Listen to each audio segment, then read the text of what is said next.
Hello bachcho, let's read this question. So the question says two particles separated at horizontal distance x as shown in figure. They projected at the same line as shown in figure with different initial speeds. The time after which the horizontal distance between them becomes zero. So the key concept is projectile motion. Okay now हमने particle A जो है late कर लिया कि वो distance cover करता है x जब उनकी कोलिजन होती है, फॉर एग्जांपल x1. सो जो पार्टिकल बी है वो कितना डिस्टेंस कवरेगा, x2 लेट कर लिया. इन टाइम दोनों का टाइम है t. ओके सो x1, ये हमारा जो x1 और x2 है दोनों क्या है, हॉरिजॉन्टल डिस्टेंस है.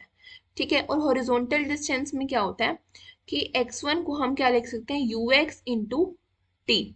ऐसे ही x2 को हम क्या लिख सकते हैं, ux इंटू टी.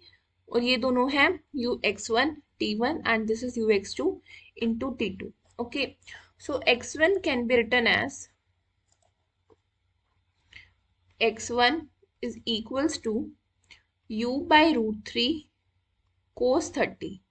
क्योंकि हमारा u x क्या होता है, हॉरिजॉन्टल डायरेक्शन में u कोस थीटा होती है वेलोसिटी इनटू टाइम t. दोनों का कॉमन टाइम होगा t.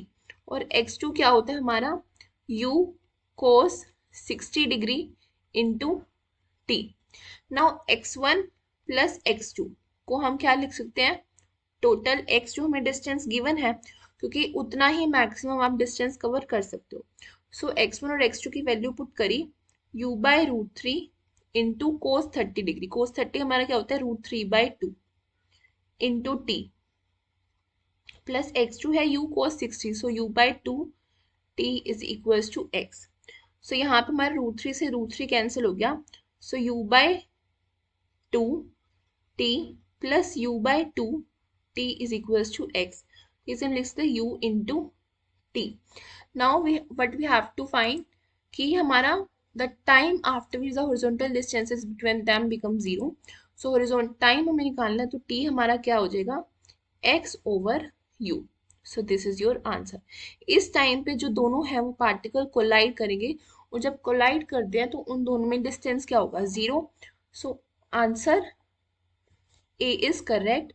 I hope you understood it well. All the best for your future.